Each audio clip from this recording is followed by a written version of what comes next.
Dear students, मैं अब आप लोगों के लिए जेई और नीट में आए हुए क्वेश्चंस के लिए वीडियोस बना रहा हूँ। जेई और नीट में जो क्वेश्चंस आए उन पर वीडियो बना रहा हूँ। ये मेरे पास एक अरिहंत पब्लिकेशन की 32 इयर्स नीट की फिजिक्स की बुक है।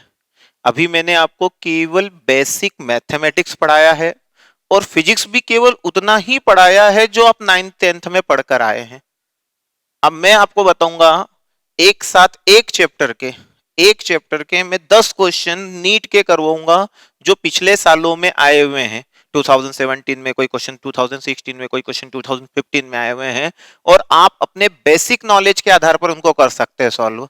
सो फर्स्ट ऑफ ऑल, ये वीडियो इस पर्पज से है कि आप अपने माइंड से ये कॉन्सेप्ट हटा दें कि जेईई और नीट में बहुत टफ आता नहीं, लॉजिकल आता है और आपको अपने लॉजिक को अप्लाई करते आना चाहिए। फॉर्मूला वही लगेंगे जो हम छोटी क्लासेस में पढ़ के आ चुके हैं या 11th में हमने पढ़े हुए हैं या 12th में हमने पढ़े हुए हैं। तो अभी तो सब कुछ 11th बेसिस फॉर्मूला यूज में आएंगे क्योंकि मैंने चैप्टर 11th का खोला है। मोशन इन वन डायमेंशन पे क्वेश्चंस करवाऊंगा। मैं पहला क्वेश्चंस करवाने जा रहा हूं आप लोगों को और मेरा पहला क्वेश्चन आपको इस साइड स्क्रीन पे दिख रहा होगा और मैं यहां से उसको डिक्टेट भी कर रहा हूं। ओके, क्वेश्चन है, Preeti reach the metro station and found that the accelerator was not working. She walked up the stationary accelerator in time t1. On the other day, if she remains stationary on the moving accelerator, then the accelerator take her up in time t2. The time taken by her to walk up on the moving accelerator will be. Question का meaning समझ में आना चाहिए। प्रीति पहले दिन जब accelerator के वहां गई, एक्सेलरेटर से ऊपर चढ़ने गई तो एक्सेलरेटर बंद था, तो वह खुद अपनी स्पीड से चढ़कर गई, खुद ही चढ़ के गई, तो उसको टाइम t1 लगा। उसके बाद क्या हुआ, दूसरे दिन जब वो गई तो क्या रहा कि एक्सेलरेटर चालू था, तो एक्सेलरेटर से उसको टाइम कितना लगा, t2। अगर किसी दिन एक्सेलरेटर चालू है और उसके ऊपर वो खुद भी चढ़ रही है, मतलब दोनों स्पीडें काम में आ रही है, एक्सेलरेटर भी ऊपर लेके जा रहा है और खुद भी दौड़ते हुए ऊपर चढ़ रही है, तो कुल कितना समय लगेगा। क्वेश्चन बहुत सिंपल है। अगर आप ध्यान से देखें, आपने 9th क्लास में पढ़ा है टाइम बराबर डिस्टेंस अपॉन वेलोसिटी।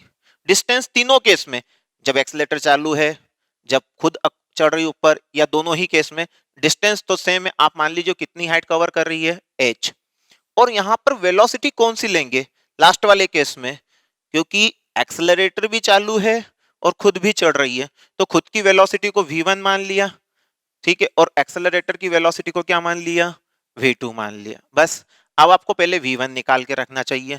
v1 क्या होगा, डिस्टेंस अपॉन वेलोसिटी, टाइम कितना लगा था पहली बार में, t1, जब एक्सेलरेटर बंद था। v2 जब एक्सेलरेटर चालू था, वो वाली बात कर रहे हैं, केवल एक्सेलरेटर चल रहा था उस वक्त, तो टाइम कितना लगेगा उस वक्त वेलोसिटी थी उसकी h अपॉन t2, क्योंकि हमने वेलोसिटी बराबर पढ़ा है डिस्टेंस अपॉन टाइम। v1 और v2 की वैल्यू यहां रख दीजिए, आपका आंसर आ जाएगा। t इक्वल टू कितना हो जाएगा आपका, h upon h by t1 plus h by t2। h common निकल के कैंसिल हो जाएगा, नॉर्मल मैथमेटिक्स होगा, ऊपर 1 रहेगा, नीचे डिनोमिनेटर में 1/t1 प्लस 1/t2। इसको आप फर्दर सॉल्व कर लीजिए। सॉल्व क्या करना है, आपको एलसीएम लेना है, तो आपका आंसर आ जाएगा t1 into t2 upon t1 plus t2।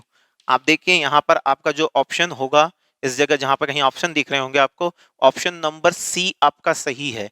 आप अपने ऑप्शंस को इससे ढूंढिए।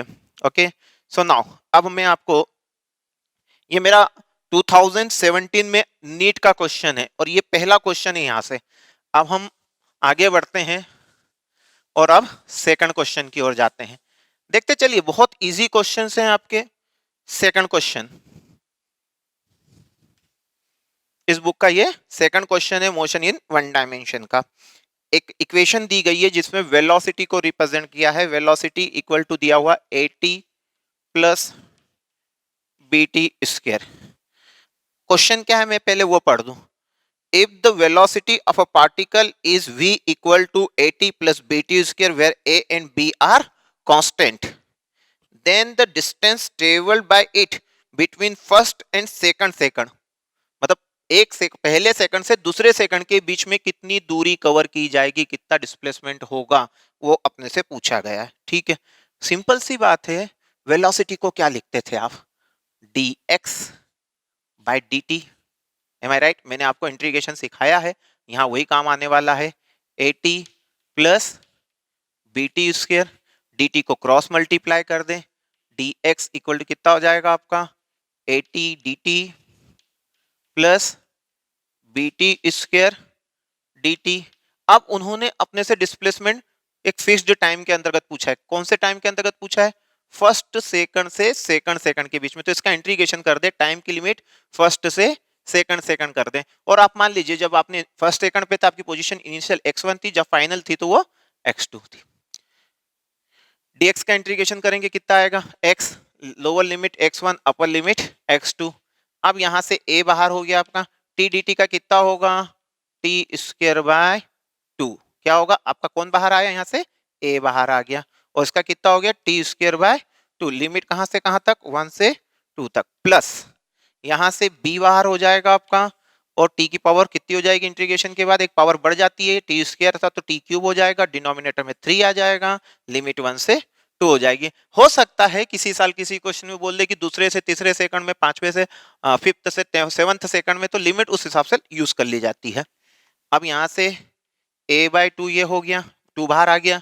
अब इसकी जगह अपर लिमिट, तो 2 का स्क्वायर मतलब 4, माइनस इस t की जगह 1 का स्क्वायर मतलब 1, प्लस b लिखा, और ये 3 बाहर कर दिया, इस t की जगह अपर लिमिट 3 का क्यूब, 2 का क्यूब मतलब 8 माइनस 1। तो आप यहां से देखें कितना बचेगा आपका, 3a बाय 2 प्लस आपका जाएगा 7b बाय 3। ये आपका डिस्प्लेसमेंट। इधर देखें यहाँ क्या हुआ, इधर हुआ x2 minus x1, final position minus initial position, जिसको हम क्या कहते हैं, डिस्प्लेसमेंट। तो आपका डिस्प्लेसमेंट कितना आया है, 3a bye 2 plus 7b bye 3। मेरे आंसर के हिसाब से जो बी ऑप्शन है वो यहाँ पर सही है। और आपको उधर भी क्वेश्चंस दिख रहे होंगे, कोशिश की जा रही है कुछ नई टेक्नोलॉजी के साथ आपको पढ़ाया जाए। चलिए एक और देखते हैं, क्वेश्चन नंबर 3। ये जो मैंने क्वेश्चन सेकंड करवाया, ये 2016 की जो भी एग्जाम हुई थी नीट की, उसका क्वेश्चन है। एक और क्वेश्चन की ओर आगे बढ़ते हैं अपन। क्वेश्चन नंबर 3, आप चाहें तो ये मार्केट से जब भी बुक लें, कहीं से भी नेट से डाउनलोड करें, तो आपको ये क्वेश्चंस लाइन वाइज दिखाई देंगे, और कितने इजी क्वेश्चंस होते हैं।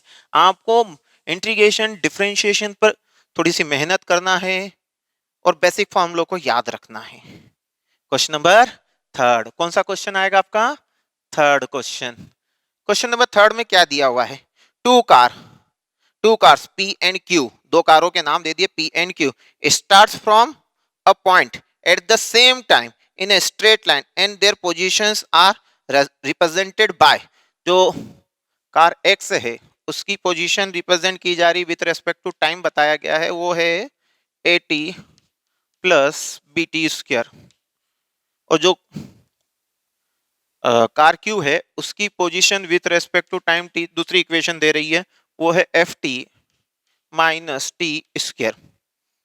अब वो पूछा गया eight which time do the cars have the same velocity, किस समय पर दोनों कारों की वेलोसिटी इक्वल होगी। ठीक है भैया, दोनों की वेलोसिटी निकालो और आपस में इक्वल रख दो। वेलोसिटी कैसे निकलती है, डिस्प्लेसमेंट दिया हो तो एक बार क्या कर दो, डिफरेंशिएशन। तो एक बार इसका डिफरेंशिएशन करो तो वेलोसिटी ऑफ p पता चलेगी। वेलोसिटी ऑफ p कितना होगा, इसका डिफरेंशिएशन, तो a का तो a, t का t के रेस्पेक्ट में 1, क्योंकि a तो कांस्टेंट है, t का t के रेस्पेक्ट में 1, प्लस ये b का तो होना नहीं, कांस्टेंट है, और t स्क्वायर का होता है 2t। Is it clear.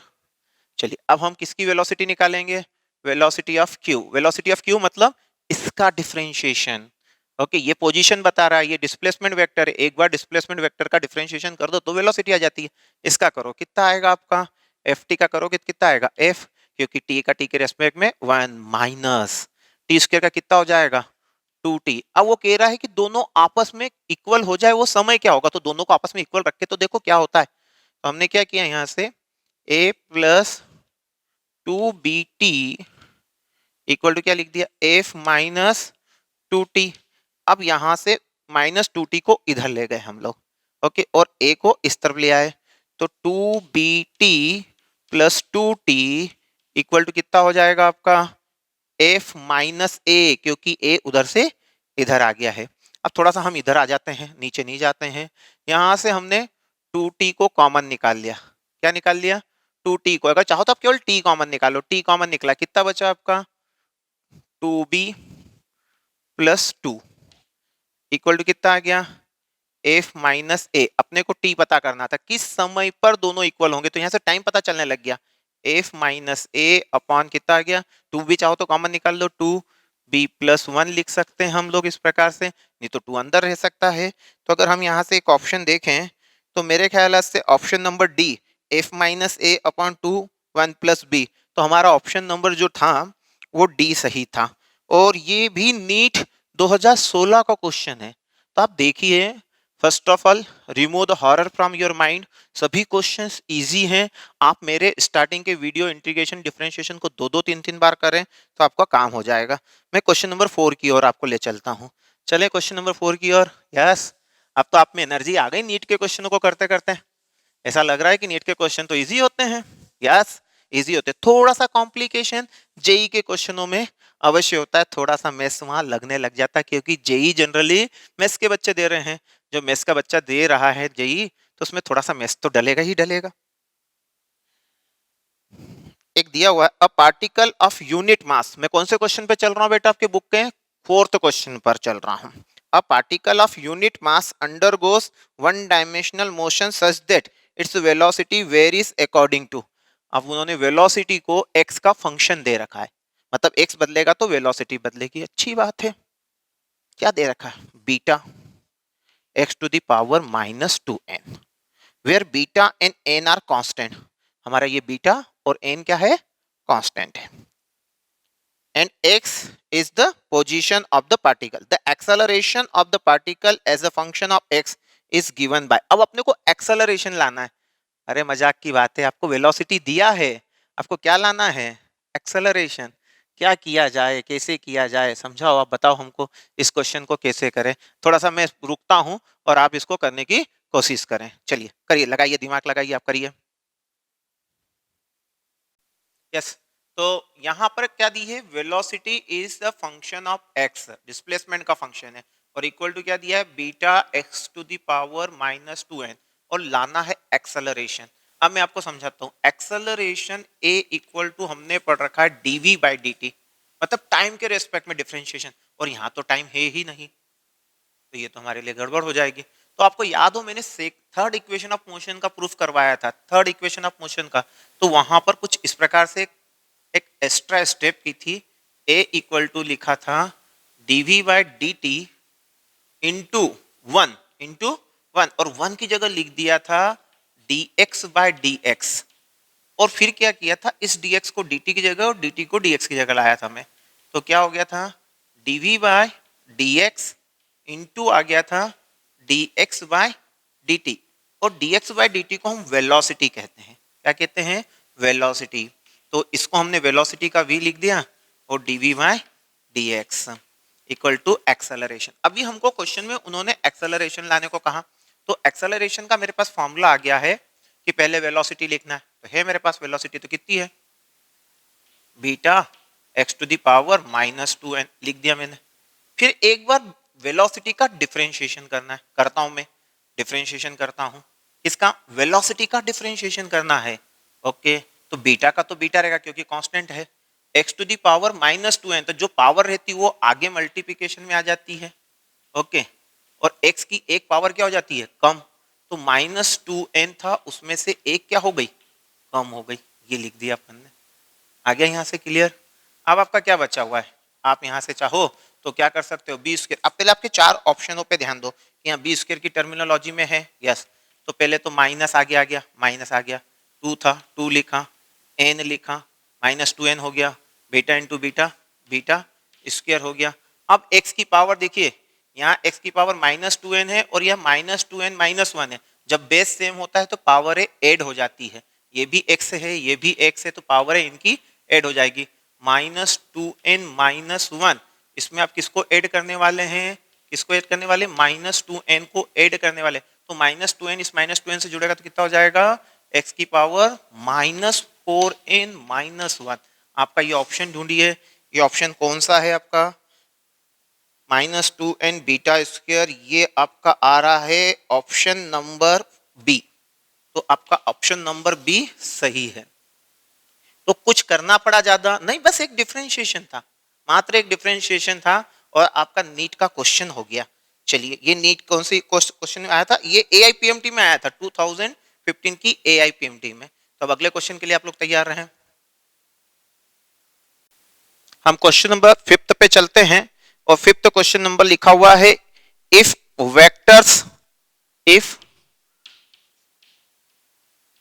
Vectors अब वेक्टर्स ए क्या दे रखा है, वेक्टर्स ए इक्वल टू दिया हुआ है cos omega T I cap.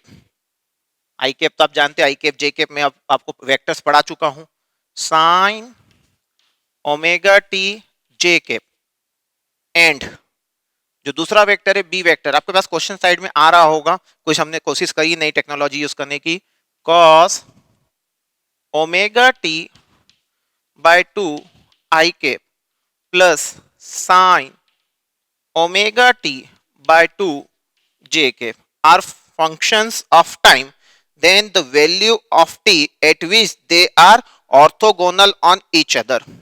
ये दोनों वेक्टर्स एक दूसरे पे ऑर्थोगोनल कब होंगे, परपेंडिकुलर कब होंगे, समय टाइम की किस वैल्यू पर परपेंडिकुलर होंगे।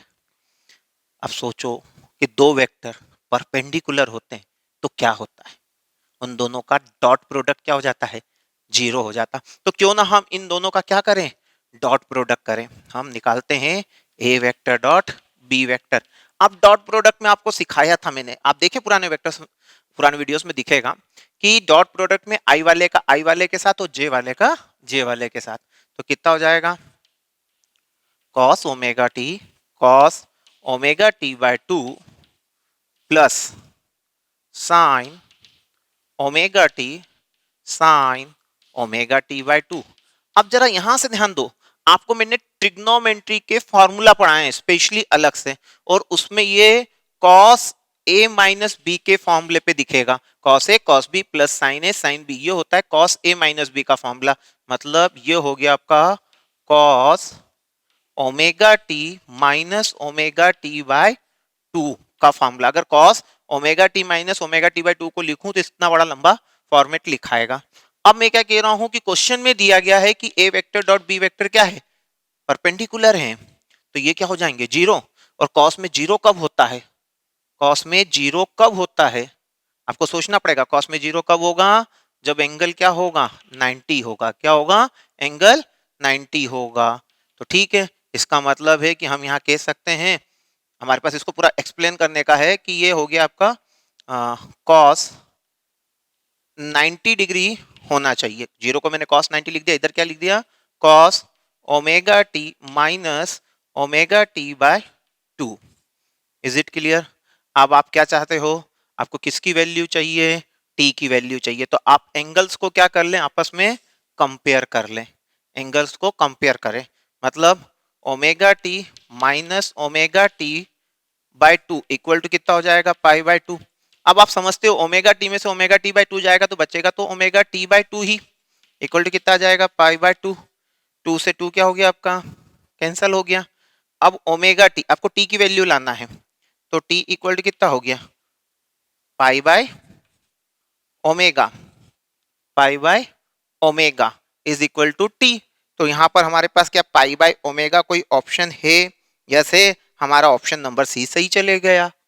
क्या किया भैया, आपको दो वेक्टर्स दिए गए थे, इन दो वेक्टर्स के बारे में कहा गया कि किस टाइम टी पर एक दूसरे पे परपेंडिकुलर होंगे, तो परपेंडिकुलर का फंडा लगा दिया, मेस का एक फॉर्मूला लगा दिया ट्रिग्नोमेट्री का, हो गया।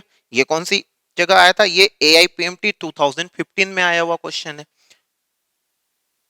तो धीरे धीरे आपको समझ में आ रहा होगा कि हमें केवल हमारा जो बेसिक मैथ से थोड़ा सा वो स्ट्रांग करना पड़ेगा इस एक्सरसाइज के लिए, और आपका बेसिक फिजिक्स लगेगा, कोई हाई फाई फिजिक्स नहीं लगता है, आपका बेसिक फिजिक्स अच्छे से स्ट्रांग होना चाहिए। तो बातों बातों में हम 5 क्वेश्चन कर चुके हैं। Question number 6, question number 6। अब इस क्वेश्चन को करने में 9th क्लास से ऊपर का फॉर्मूला नहीं लगेगा। चलिए देखते हैं हम क्वेश्चन नंबर 6 में क्या है। A stone falls freely under gravity. अच्छा, ऊपर से एक पत्थर छूट रहा है। It cover distance h1 comma h2 and h3 in the first 5 second, in next 5 seconds and in next 5 second. मतलब क्या हुआ, शुरुआत के 5 सेकंड में, जो शुरुआत का टाइम t बराबर कितना था 5 सेकंड, उसमें डिस्टेंस कितनी कवर हुई h1। फिर दूसरी बार का जो 5 सेकंड थे वो कहां से थे, समझने की कोशिश करें। शुरुआत के 5 सेकंड में h1, फिर 5 सेकंड के बाद के 5 सेकंड, 5 सेकंड के बाद के 5 सेकंड्स में उसने कितनी डिस्टेंस कवर करी h2। मतलब यहां से टाइम कहां से चालू होगा, 5 सेकंड से कह सकते हो t बराबर 10 सेकंड के बीच में उसने इतनी दूरी कवर करी।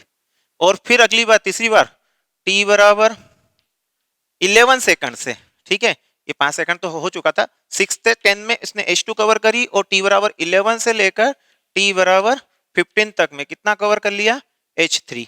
अब वो क्या कह रहे हैं कि the relation between h1 h2 and h3, 4 option आपको दिख रहे हैं उधर। तो इस प्रकार का कुछ हमको रिलेशन लाना है कि h1 बड़ा होगा h2 बड़ा होगा, क्या होगा देखते हैं कैसे क्या होता है। थोड़ा सा इसको दिमाग से करना है। हमारे पास इक्वेशन है s equal to u t plus half a t square. पहले 5 सेकंड में, ठीक है, तो t की वैल्यू क्या रखूंगा 5, a की वैल्यू क्या रखूंगा g, u की वैल्यू कितनी रखूंगा s। तो s1 बराबर कितना होगा, ये तो जीरो हो जाएगा क्योंकि initial velocity zero, half g और 5 का स्क्वायर कितना हो जाएगा 25। ये तो मेरा s1 आ गया। अब मैं पहले सेकंड से लेकर 10वें सेकंड तक का निकालूंगा और उसमें से इसको माइनस कर दूंगा, तो बाद के 5 सेकंड का पता चल जाएगा। सिंपल सी बात है कि 10 सेकंड में गाड़ी कितनी चली, तो शुरुआत के 5 सेकंड वाला माइनस कर दो।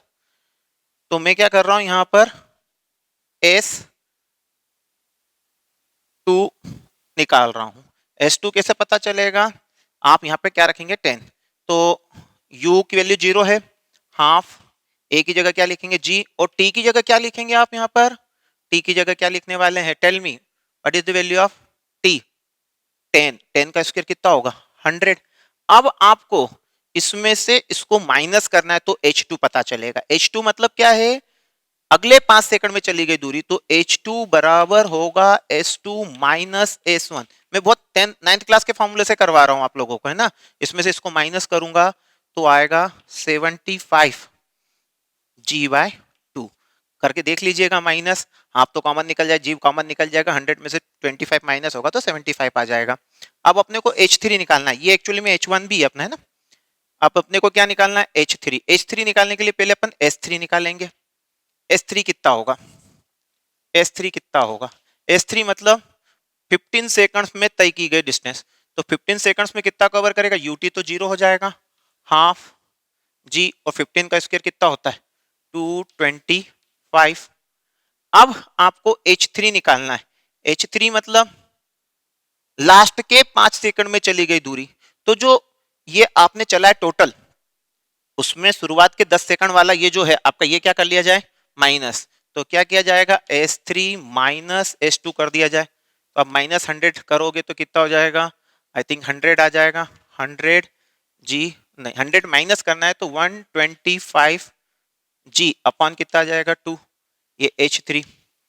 अब आप देखें H1 H2 और H3 को देखना है, आपको रेशियो किसका लेना है H1 H2 H2 कितना आ जाएगा H3, रेशियो लेने जाएंगे तो इक्वल टू कितना होगा आपका जी, हाफ जी तो सब में से कॉमन निकल के कट जाएगा, तो कितना आ जाएगा 25:100:100 कितना आ जाएगा 125। तो अगर इसको और कर दें अपन तो 1:4:2 कितना हो जाएगा आपका 5। इज इट क्लियर, सॉरी यहाँ पर ये था अपना 75, कितना था 75, तो इस कारण यहाँ पे कितना आ जाएगा 3, क्योंकि अपने को H2 की वैल्यू रखनी थी, मैंने S1 की रख दी थी। तो आपके पास H2 कितना आया H3 इक्वल टू कुछ ऐसा आया। मतलब H1 को अगर मैं H1 मानूं तो H2 कितना है H1 का 3 टाइम्स। ऐसा लिख सकता हूं कि h1 equal to h2/3 equal to h3/5। इसमें का कहीं ऑप्शन दिख रहा है आपको? आपके उसमें दिखना चाहिए। मैं जानता हूं क्वेश्चन लंबा थोड़ा सा हुआ है, परंतु इसका ऑप्शन बी देखिए आपको मिल जाएगा। इसमें हमने 9th क्लास के अलावा कोई फॉर्मूला नहीं लगाया है। चलिए एक और बहुत अच्छे क्वेश्चंस पे जाते हैं हम, 7th नंबर के क्वेश्चंस पर।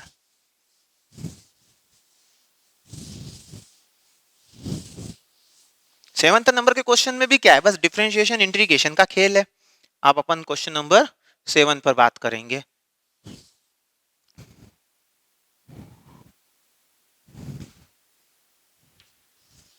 क्वेश्चन नंबर 7 क्या दिया हुआ है? The motion of a particle along a straight line is described by the equation. अच्छा, x इक्वल टू इक्वेशन दे रखी है 8 plus 12t minus T cube, where x is in meter and t is in second. The retardation of the particle when its velocity becomes zero. मतलब वो क्या कह रहा है? Find the value of acceleration when उन्होंने topic दे दिया when velocity is equal to zero. जब velocity zero होने वाली होगी या हो रही होगी उस वक्त एक्सेलरेशन कितना होगा? तो पहले वेलोसिटी जीरो करने के अपन टाइम की वैल्यू पता करेंगे। पहले अपन वेलोसिटी निकालते, एक्सेलरेशन निकालते, वेलोसिटी को जीरो करते हैं, वहां से टी की वैल्यू लाके ए में रख देंगे। वेलोसिटी कैसे निकलेगी? इसका differentiation, velocity equal to d x by t t. अरे बहुत सिंपल है भैया, इसका डिफरेंशिएशन जीरो हो जाएगा। इसका कितना होगा? 12 टी का टी के रेस्पेक्ट में 1 माइनस 3 टी स्क्वायर, ये आ गया। ओके, अब एक्सेलरेशन में निकाल के रख तो लें। एक्सेलरेशन कितना होता है? dv by dt।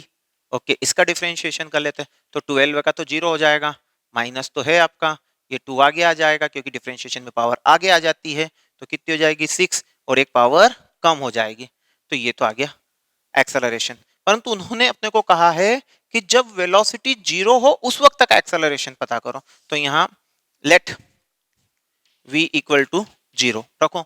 तो मतलब 12 minus 3t square equal to zero. इसका मतलब क्या हुआ? 12 इक्वल टू 3t स्क्वायर, 12 से इसको डिवाइड करेंगे तो 4 हो जाएगा, मतलब t स्क्वायर इक्वल टू 4 आ जाएगा। और t बराबर 2। माइनस का क्यों नहीं लेंगे? क्योंकि टाइम नेगेटिव नहीं होता है, टाइम पॉजिटिव होता है। अब ये t बराबर 2 वैल्यू यहाँ रख दो, तो एक्सेलरेशन इक्वल टू, अपने को एक्सेलरेशन कब निकालना है? जब वेलोसिटी जीरो। और वेलोसिटी कौन से क्षण पर जीरो होती, कौन से टाइम पे जीरो होती, कौन से इंस्टेंट पे जीरो होती? टी बराबर 2 पर। तो यहां रख दे -6 इंटू टी की वैल्यू क्या रखना है? 2। कितना हो जाएगा? -12 मीटर पर सेकंड स्क्वायर। आप देखिए ये आपका कहीं ना कहीं आंसर मैच कर रहा होगा, डेफिनेटली करेगा, और ये आंसर मैच कर रहा है, that is option number D. Okay, अब इसमें बोलोगे माइनस नहीं है ऑप्शन में, क्योंकि उन्होंने पहले ही बोल दिया कि रिटार्डेशन निकालना है, तो रिटार्डेशन वर्ड में माइनस छिपा हुआ है, तो आपका 12 मीटर पर सेकंड स्क्वायर आंसर सही होगा। सो नाउ एक और क्वेश्चन करते हैं, क्वेश्चन नंबर 8। ये AIPMT 2011 का क्वेश्चन है, क्वेश्चन नंबर 8। मेरे हर एक क्वेश्चन को जो मैं साइड में स्लाइड पे शो कर रहा हूं, आपको ईयर भी बता रहा हूं कौन से ईयर में आया है, बुक भी बताइए, आप चेक करें। आपको लगेगा कि नहीं हम थोड़ा सा ध्यान से पढ़ लें केवल, ओके, तो इजी लगेगा। डरना नहीं है, बहुत सिंपल है। और मुझे लगता है कि आप जिस ईयर में नीट की एग्जाम दोगे उस ईयर में पेपर तो और बेसिक आएगा, क्योंकि जो बीच का जो lockdown period, education system disturb हुआ है, इन सब चीजों को ध्यान में रखा जाएगा, तो आप बेसिक्स को ज्यादा प्रिपेयर करें। क्या क्वेश्चन है? A boy standing at the top of a tower of 20 meter height drop a stone assuming g equal to 10 meter per second square, the velocity with which it hit the ground। ये question बहुत 9th class का question है। अगर किसी h height पे से object को छोड़ दिया जाए तो किस वेलोसिटी से आता है? Final velocity equal to under root 2gh। कहां से आया? Third equation, v square minus u square equal to 2as। Initial velocity उसकी जीरो है, तो v स्क्वायर इक्वल टू कितना होगा? 2, एक्सेलरेशन g और डिस्प्लेसमेंट h, तो ये उससे ये वाला फॉर्मूला आ गया। अब आपको everything they had given, v equal to under root 2 लिखा, g की वैल्यू कितनी है आपकी? What is the value of g? 10 कही हुई उन्होंने, और हाइट कितनी कही है? 20। ये आ रहा मेरे ख्याल से अंदर के अंदर 400, और 400 किसका स्क्वायर रूट होता है? 20 मीटर पर सेकंड। आपको पहला ही ऑप्शन सही नजर आ रहा ए। क्वेश्चन नंबर 8 हो गया। चलिए क्वेश्चन नंबर 9 भी निपटा लेते हैं अपन इस वीडियो में। बहुत सिंपल क्वेश्चंस आते हैं, आप केवल मेहनत करें। अब ये देखिए क्वेश्चन बहुत ही बढ़िया लगा। A body is moving with velocity 30 metre पर सेकंड टूवर्ड्स ईस्ट। अच्छा इधर जा रही थी, स्पीड कितनी थी 30 मीटर पर सेकंड। अगर मैं इसको चाहूं तो 30 आई कैप कह सकता हूं वेलोसिटी को। Okay toward east. After 10 second इस वेलोसिटी बिकम्स 40 मीटर पर सेकंड टूवर्ड्स नॉर्थ। ठीक है, तो ये नॉर्थ में फाइनल वेलोसिटी हो गई, कितनी हो गई उसकी 40 मीटर पर सेकंड हो चुकी है towards north. Okay, the average acceleration of the body, तो इसको जे कैप लिख दिया जाए। तो चेंज इन वेलोसिटी कितनी होगी, चेंज इन वेलोसिटी बराबर होगा final velocity minus initial velocity. Final कितना है 40 जे कैप और इनिशियल कितनी है 30 आई कैप।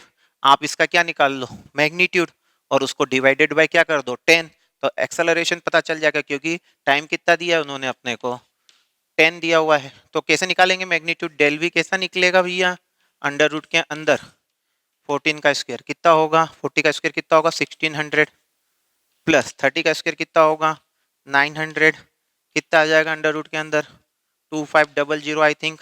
ये कितना हो जाएगा 100 that will be equal to कितना आएगा आपका सॉरी 5 और 10 50 कितना हो गया आपका 50 मीटर पर सेकंड का चेंजेस आया आपका।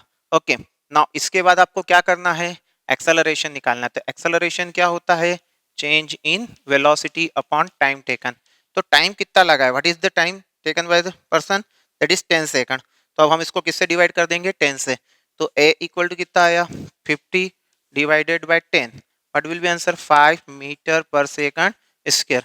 तो ये एक इजी वे है, इससे आप क्या कर सकते हो निकाल सकते हो। ये कौन सा क्वेश्चन था हमारा, हम क्वेश्चन पे थोड़ा सा डिस्कस नंबर लिखना रह गया, क्वेश्चन नंबर 9 था ये हमारा। Is it clear? Okay thank you.